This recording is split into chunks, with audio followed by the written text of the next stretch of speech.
You've heard me say this. My mama did not raise a fool. And if she did, it was one of my brothers. And my colleagues felt the same way. Here's how I predict Schumer's going to get out of it. I could be wrong. But I think we're not going to budge. And he's going to be forced to go to 6 or 8 of his Democratic Senate colleagues and say, look, I need a favor. Vote to get me out of this shutdown.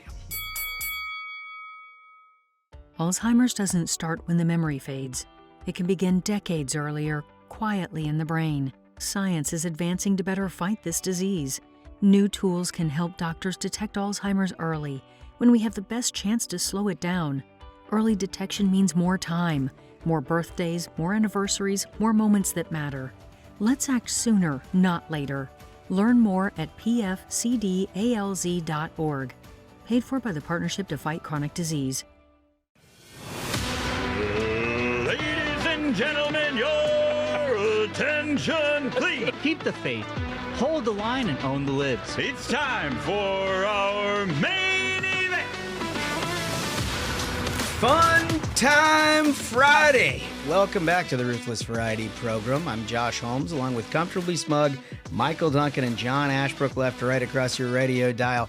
When we do Fun Time Friday, you have something to expect, and it's always got to be a fun time. And we've thought long and hard about how we can continue to improve the product.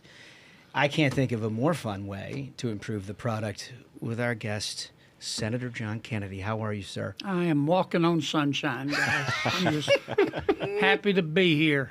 Always walking on sunshine, despite your surroundings, which it's a little glum around D.C. these days. Well, you know what it's like. I mean, the Senate is like high school, but no one ever graduates.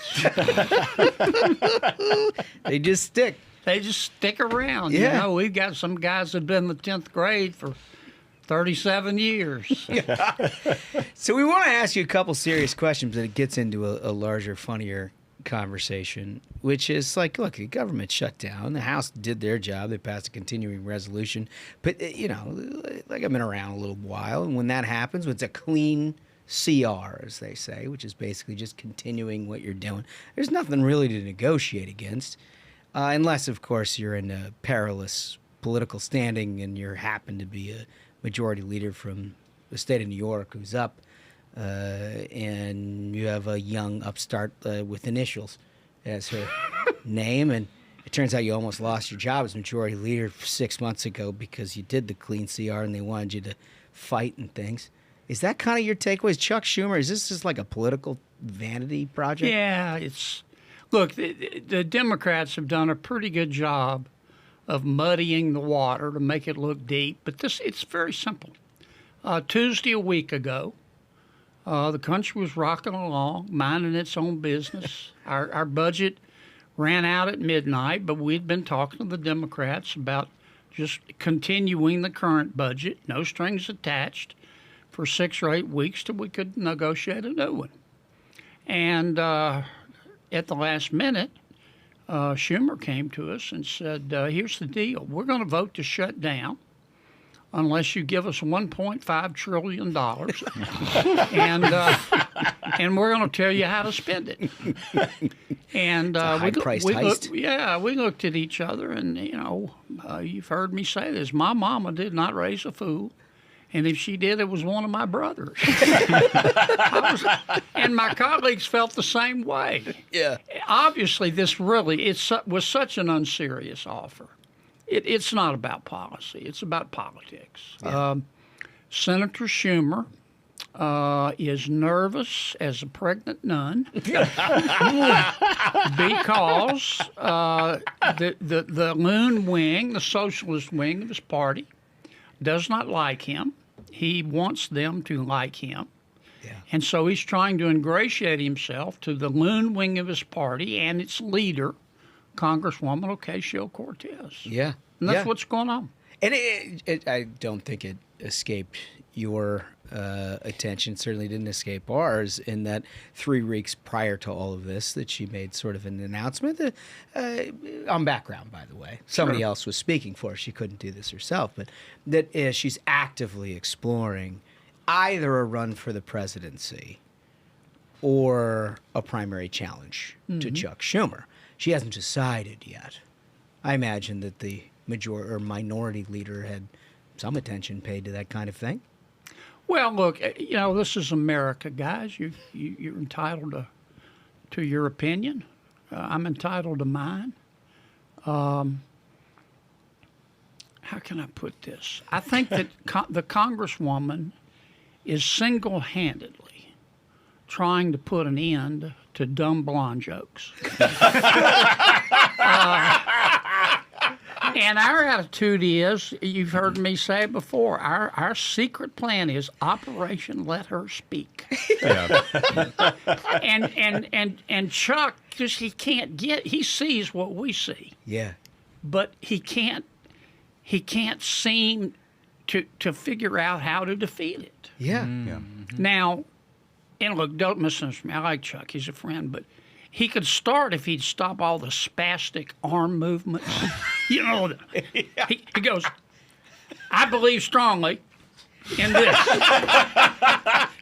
And you go, Chuck, just loosen up, man. Yeah.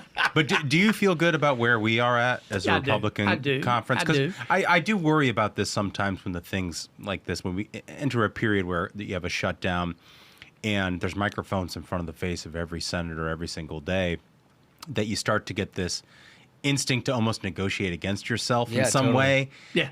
And I know you have conversations with the president and stuff like that. You do feel like the Republican Party's united? I do. Okay. Now, we do have to worry. I mean, let's be frank. The president likes to make deals. Yeah. And we have to watch the Democrats slipping in and making a deal with the president.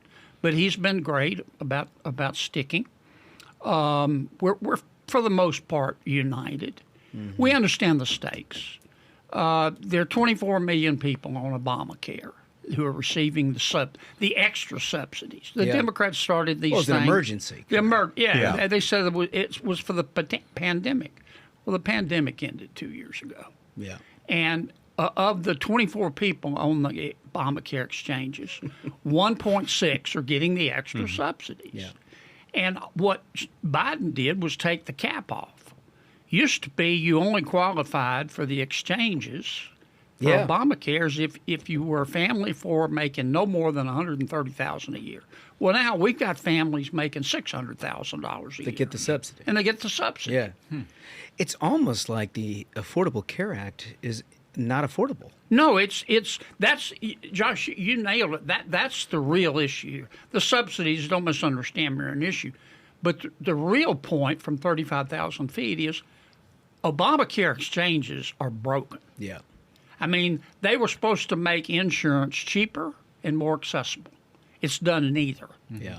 And it's so bad that people will not buy the exchanges unless the federal government pays them to. Yeah. It was just like electric cars. I never could understand. They said electric cars are swell. And I'd always think, well, if electric cars are so swell, how come you have to pay people to buy them? and Obamacare is the same way. It sucks so much that people say, we will not buy it unless you give us the money. Well, look, you're a smart guy. You've got more degrees than a thermometer. It's a good one, Holmes. But I appreciate that coming from you. I really appreciate that. But you don't have to be an economist to know that if you create a program that somehow doesn't work from a market standpoint, and your solution to it is to throw more dollars at it, I don't know, something like student loans, for example, maybe a housing crisis, maybe things like that, that things just continue to be more expensive, right? And yet it continues to be, maybe it's just economic illiteracy, which I have long prosecuted the Democratic Party from. But it seems like there's just not a total misunderstanding of where this leads. What are you going to do in 5 years? Yep. What are you going to do in 10 years? Yep. It's just going to get worse. Way worse. We tried to fix it. Senator McConnell, when he was majority leader, led our charge. He came within one vote. Yeah. One vote. I'll never forget that night. Neither will he. Yeah, neither will Mitch. And look, Mitch is still in there pitching. You know, when we all are about when the Republican senators half of them have stopped taking their meds, and everybody's all jumping around. God bless him, we've still got meds to stand up and say, okay, boys, let's settle down here a little bit. And it really has been an immense help, and I know that Senator Thune relies a lot on Mitch. But we came close to changing. But sooner or later, we're going to have to fight this battle. Yeah, it's sooner or later, no question about it. But here's how the Democrats, I believe that Schumer just mocked right into the box canyon here. Like, he didn't have a plan for what it was that they could achieve.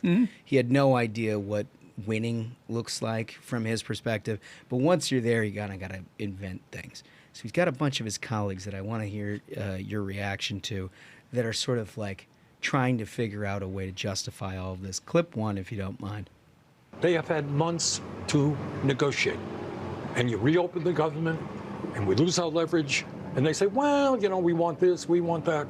No, there has to be an agreement right now. That's what this whole shutdown is about. Okay. Comrade Bernie. So that I don't doubt that that's his view, but the idea that you open up the government in order to give them exactly what they want is the craziest thing on the face of the planet. Yeah. And you keep hearing this thing, leverage. Leverage. But the leverage is just entirely against the American people, right? They are the leverage that the Democrats are using. Here's how I predict Schumer's going to get out of it. I could be wrong. But I think we're not going to budge. And he's going to be forced to go to 6 or 8 of his Democratic Senate colleagues and say, look, I need a favor. Vote to get me out of this shutdown. Yeah. He said, now, he's going to tell them, now, look, I got to vote no. Yeah. And I got to dog cuss you a little bit. We got to make it. We got to have some play acting and make this look good.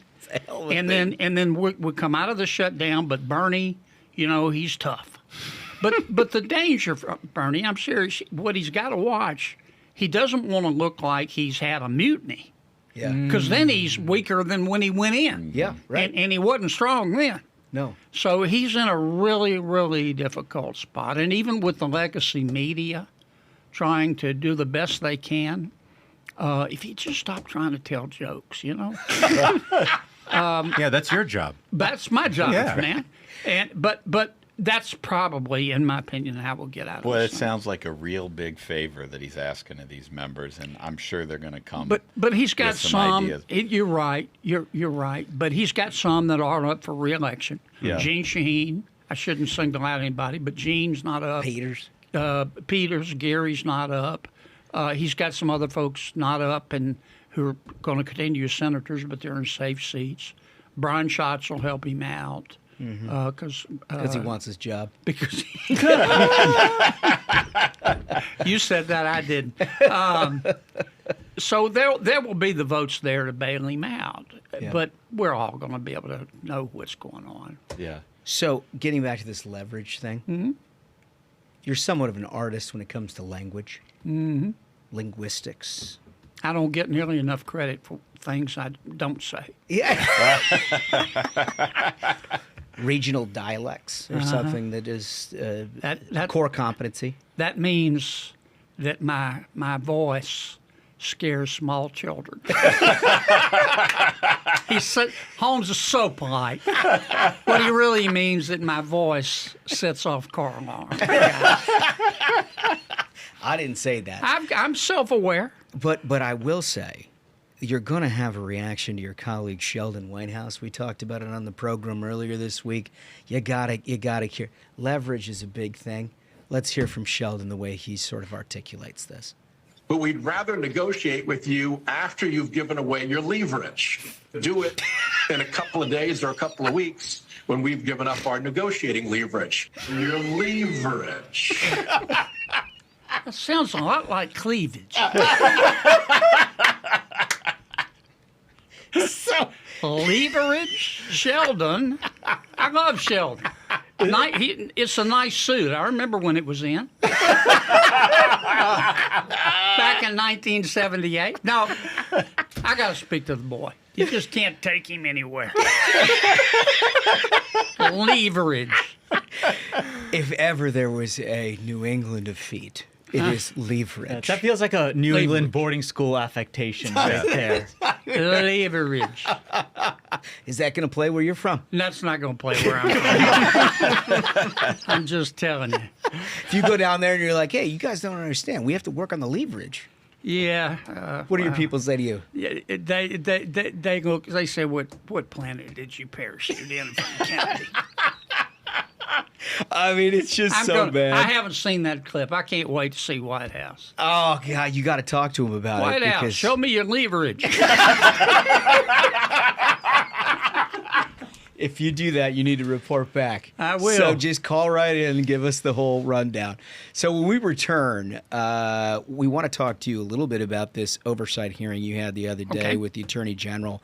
We noticed you had an active role on that, on the FBI. Turns out they were basically spying on your colleagues. Yeah. Which was happening, and you obviously had a reaction to that.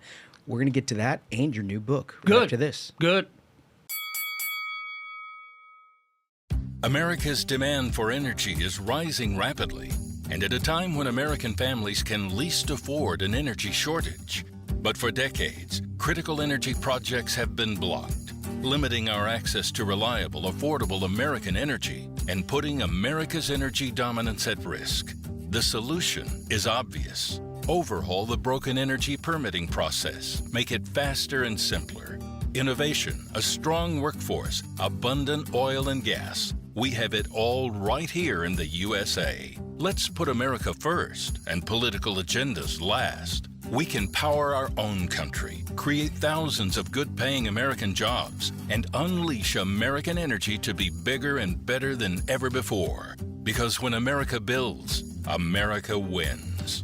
Read API's plan to secure America's future at permittingreformnow.org. Paid for by the American Petroleum Institute.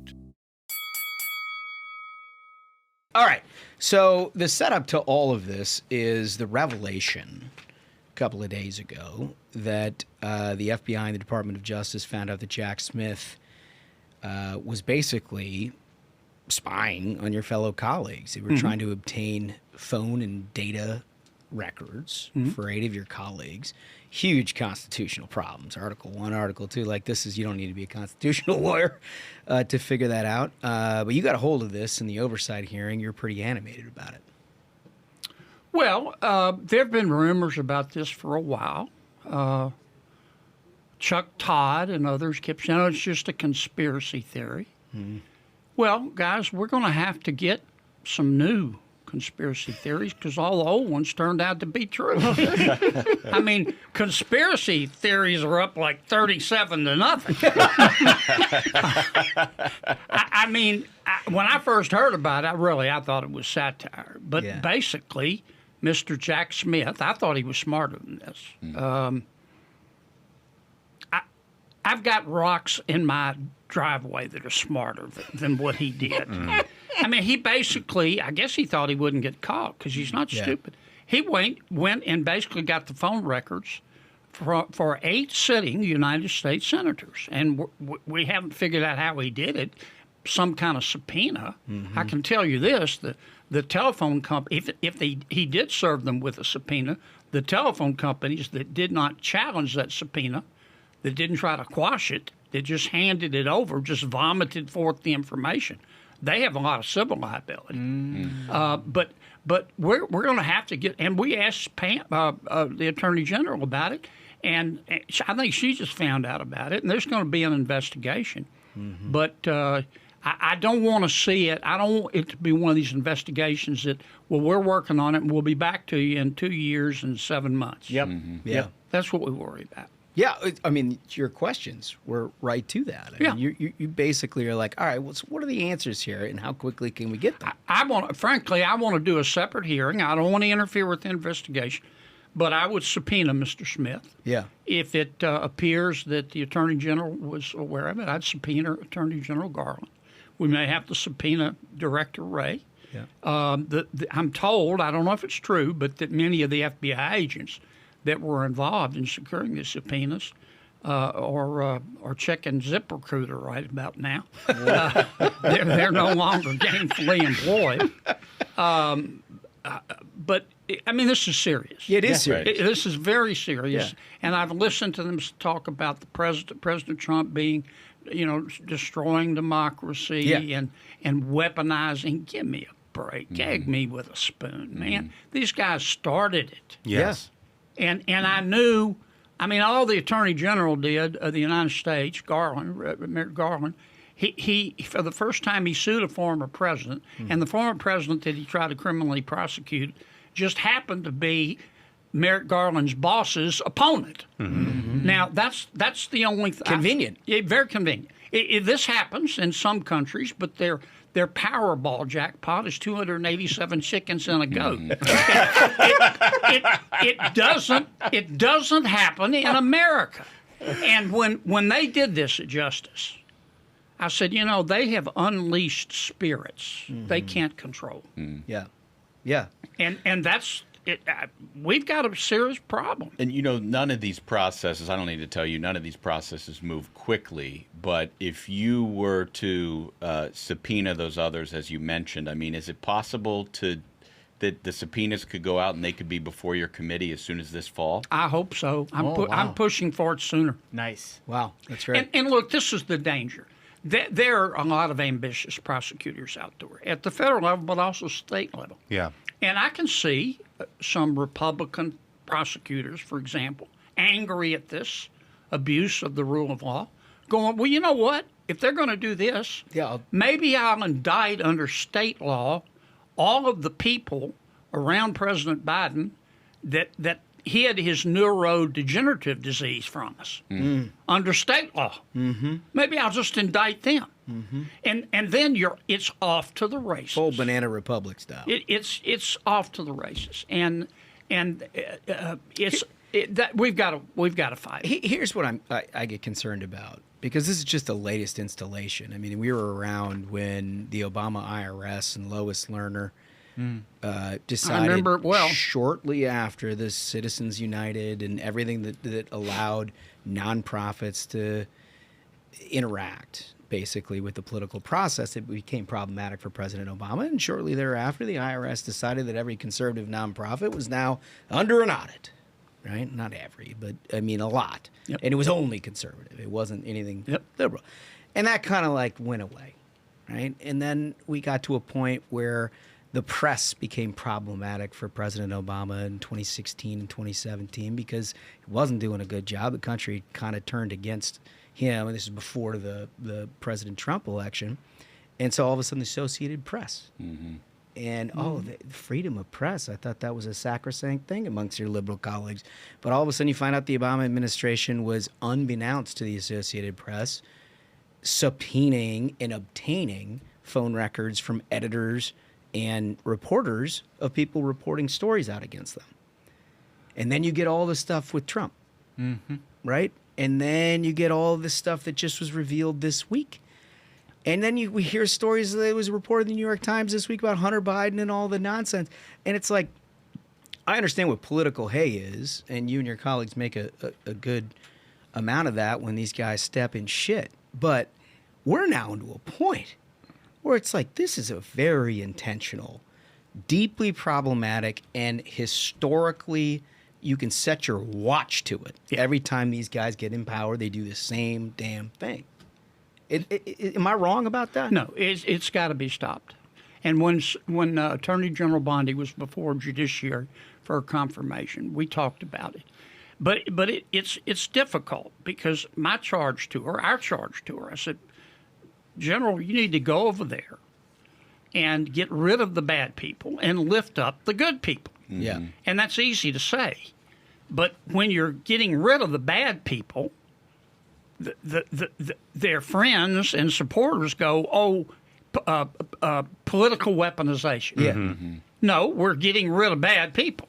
Yeah. But that's why it's a delicate exercise, but it has to be done. There's some really good people at Justice, and there's some really good people at the FBI. But there were a bunch of folks over there that were total ass clowns. Yeah, you total. You talk about those people that ass clowns. Josh was talking about the journalists. all of those people test positive for stupid. Yes, they do. And you Damn wrote straight. a book. Among other things. Yeah. Exactly. Which brings us to our next discussion. Exactly. You just wrote a book about how to test negative for stupid.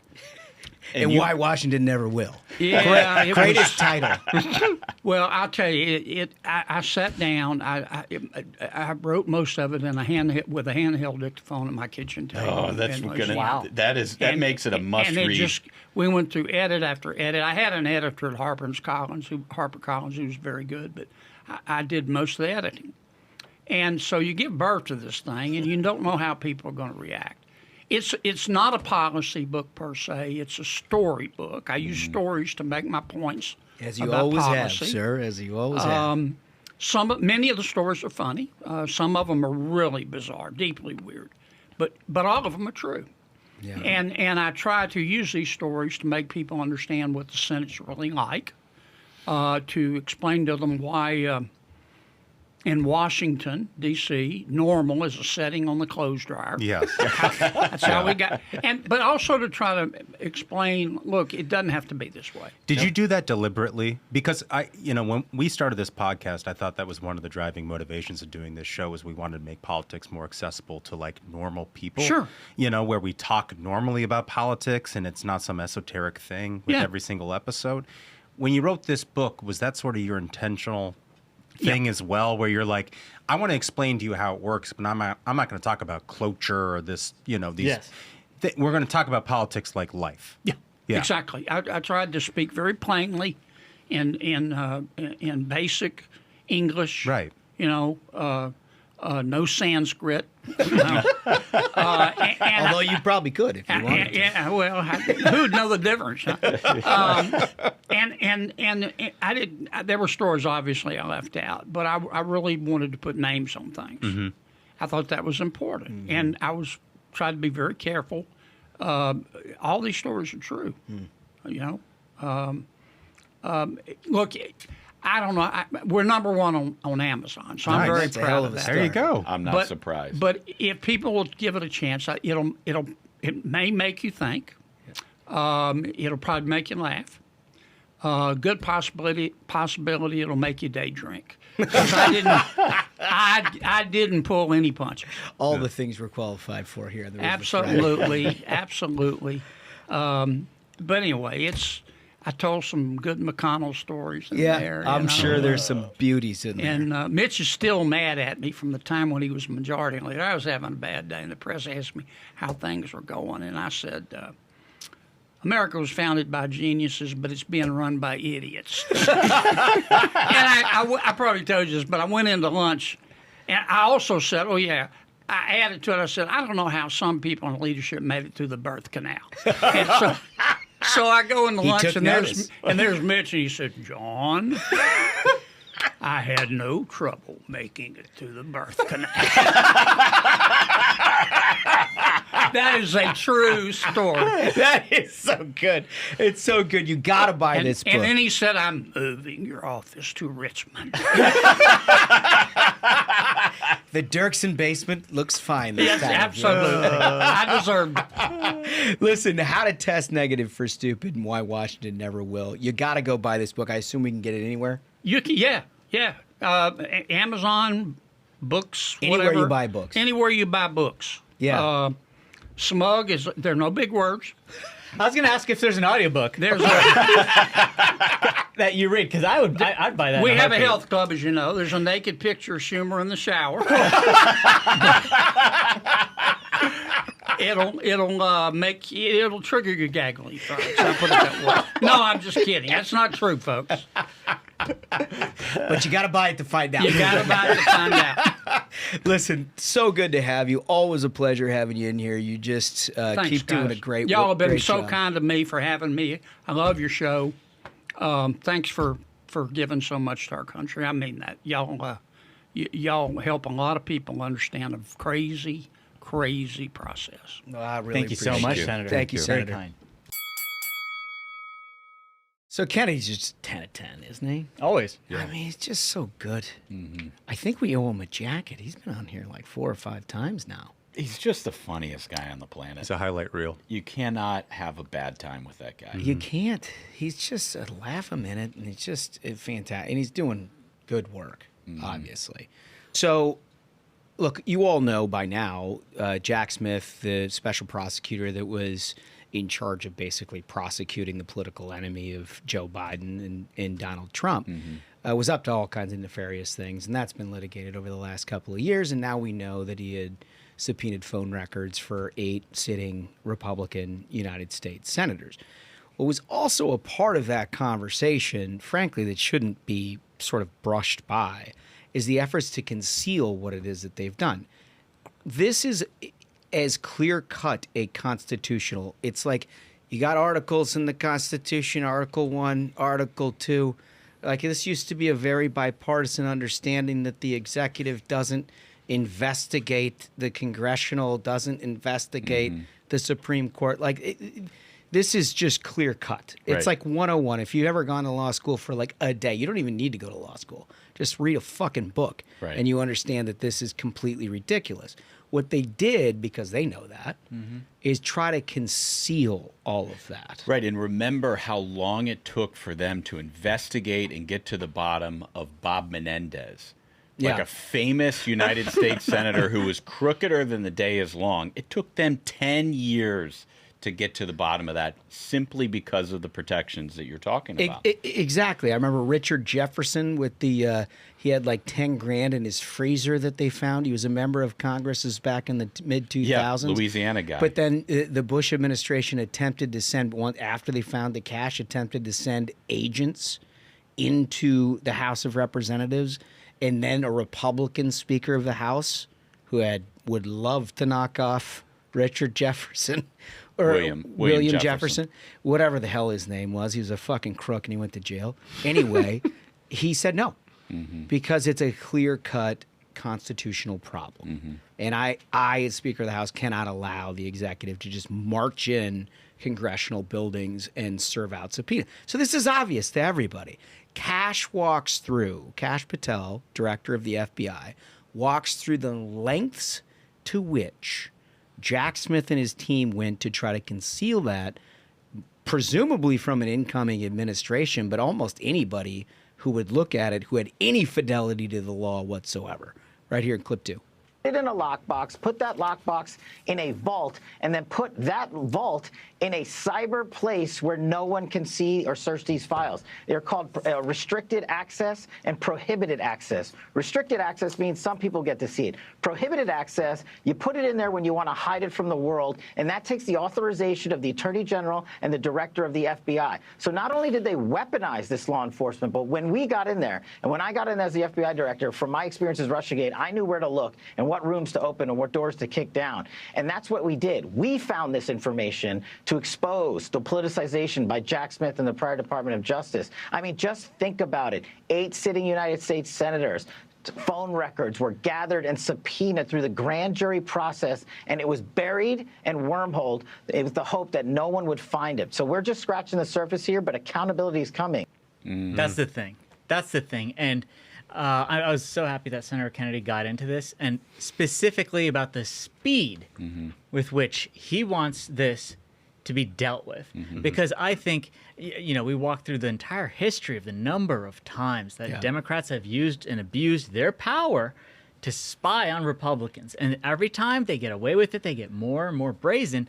And so to hear, first off, Senator Kennedy be like, we're going to deal with this immediately, because I think so many Americans are sick and tired of Democrats getting away with this nonsense. And we had a senator say they're done with it. And then Cash describes they know what they're doing. They're trying to cover the trail. Yeah, they're trying to cover the trail. I would say the reason why it's so difficult is the threshold you have to reach to indict and prosecute somebody who's working in quote unquote their official capacity. Right? If they're in the FBI or DOJ or whatever. One of the reasons why none of the charges stuck in the Jan 6 stuff in a court threw it out is that particular thing. It gets even more distinct when you're talking about 2 different branches of government. And I'm not going to do a constitutional law professing here, but it's obvious to anybody who has ever worked in one or studied law in any form or fashion, this is deeply problematic. And what we have different here, though, is and where I think it crosses that threshold beyond the, well, I'm just doing my job sort of stuff, is the effort to conceal. Yep. Like there it is. Effort to conceal takes it outside of the realm of like I was just doing my job in my official capacity and I'm trying to find justice wherever it leads. Hiding it. Hiding it makes it totally different. Right, and I think Senator Kennedy actually made some news right here on the Variety program when he talked about the speed with which he is going to get to the bottom of this. He also mentioned the civil liability that some of these telephone companies may face for participating at the drop of a hat. I've done a little reporting on that front. Turns out they papered it. DOJ papered it. Meaning, it's, like, remember the whole internet companies thing? Like, if you get served a legal court, you got to adhere to it or you're going to jail. And so I don't think that the telephone companies are the ones that are in jeopardy here. It's the hot water of the people who created this and decided to get a judge to pursue the subpoena. That's the type of news and analysis you get on the hottest, most influential podcast in Washington. There you go, pal. One of the things we talked about, however, was this entire thing with government shutdowns. And from our perspective, I think it was a couple of weeks ago, we brought in Brent Gardner at AFP, who kind of gave us the full rundown of how they view and what they're talking to people about around the country about government shutdowns. And they're obviously against government shutdowns. Like, we have a nuanced view here about who feels political pain in a lot of ways. But these people actually, they talk to people who actually feel the impact on a day-to-day basis. So not surprisingly, they're like, this isn't good. We can't do this. And they have people stretched out all across this country that are talking about it. And I think that they've got something here in some ways, and that they've got this website, makegovernmentwork.com. I think that's like a principle that all of us can sort of wrap our minds around in a lot of ways, regardless of where you are on the politics of it. Yeah, I think it's really interesting coming from them because, you always think about door knockers in the campaign season in like October of an even year. AFP is knocking doors all year round, every single year. And so the stuff that they come up with is informed entirely by the conversations that they're having with regular people at the doors that's fed back into their organization. And Make Government Work is something that they've come up with because people are like, what is wrong with all this dysfunction? And it's interesting being here in Washington, D.C., and everybody gets sort of like bogged down on the specifics of this thing and what are we going to do with the CR and all the, whatever. But like your average voter out there across the country, they're like, what's wrong with you people? They just want the government to work. Yeah. They want it to be figured out. They don't want a government that's run crisis to crisis. Where these Democrats run roughshod over what we're trying to accomplish here because they have some demand, right? Where they want you to hold you hostage for some unaffordable care act instead of addressing that policy separate from funding the government and changing the date on the continuing resolution. You know what I mean? Totally right. Like, that's the thing. It's like Americans don't think about their government that way. They're just like, all right, can we just like solve problems? Yeah. Yeah. I mean, and that's what makegovernmentwork.com is all about. And again, Brent Gardner, the Chief Government Affairs Officer at AFP, has been at the head of that. And we bring him in anytime we have to look around the corner and try to figure out what's happening on the Hill because he knows better than anybody. Anyway, go to that website if you're interested because I do think that there's a lot of value to that. Given that and like make government work and what we heard from Kennedy, I think it's only appropriate to come up with a sort of a adaptation of the book title that Kennedy's got, which is our question of the day. Our question of the day to all of you is, who's testing positive for stupid? Great question. Excellent question. There's a lot to choose from. But provide a little explanation, get a little flair in there. You throw a yuck our way. A little panache goes a long way. Yeah, you too can show up next week with a comment here on the Variety program. It doesn't have to be only Democrats. It could be journos too. That's exactly right. That is exactly right. And so, look, we're going to take this a little bit of a different direction here on Fun Time Friday. In that we always read your question of the day. We're going to hold Thursdays until next Tuesday. but we haven't done 5 stars in a while. It's been a long time. On the audio side. Yeah. For those of you who are listening to this on the audio side, you've been neglected. You've been neglected, and I feel like we owe you a little something. So we picked out the 5-star comments, and we're going to give them to all of you. If you leave 5 stars, believe me, we read them. We just don't always talk about them. I think we're going to start mixing this in more. Great idea. We always start with a voice. First one comes from Toof Doof, and he titles his My New Favorite. He writes, I discovered this show a few weeks ago, and I love it. To me, the commentary is spot on. The humorous approach makes it so fun to listen to. That is what Thank we you. endeavor to do, Toof right. Doof. And your name says it all. I love it. Comment 2, Harunks. This comes from Jed Stir. The title is Wedding Brought to You by Ruthless. Oh, boy. I am an OG Minion and a day one listener. I've shared a lot of laughs with you guys, from punting the turkey, Smug saying he could fight a horse barehanded, and countless King of the Hill battles between Reuben and Dowd back in the day. I'm writing this because I'm getting married November 1st. Oh, Congratulations. congrats, Yeah, Jed. congrats. And we actually met over a conversation about Ruthless 3 years ago. No. Wow. One conversation turned into 20, which turned into years of listening on road trips and laughing at Duncan's tirades. Oh, hilarious. Wanted to thank you guys for all you do and for playing a hand in me finding the love of my life. Keep bringing the laughs and owning the libs. Awesome to hear that. Golly. Good. And if you need any advice on child rearing, I can provide that as well. Well, Smug does his best, too. Yeah. There's a secondary component. When you get Ruthless, you also get a guy that doesn't have kids that will tell you all about how to raise them. Yeah. That is extremely nice. It's very nice. Makes you feel good. Love to hear it. Yeah, I love those kind of stories. All right, comment 3, Smugs. Comment 3 from Cali Girl in a West Virginia world. She writes, love you guys. My 25-year-old son told me about the podcast months ago, so I gave a listen. Yes, I may even be older than the old man, but I really enjoy your group dynamic. You make me laugh, and I even learn things. Thanks so much for standing up and speaking truth. Keep the faith, hold the line, and own the libs. Love it. Thank you so much, Cali Girl I in love West that. Virginia world. So Great good. comment. I love that. Sometimes when I'll meet somebody, They're like, Who- why are you not old? they recognize my voice. Yeah. Like I'll be at an airport bar or something, and Yeah. somebody will be like, "You're from Ruthless. I thought you would be so much older." In spirit. You're like, you haven't heard me bitch about this bartender yet. You know what really grinds my gears?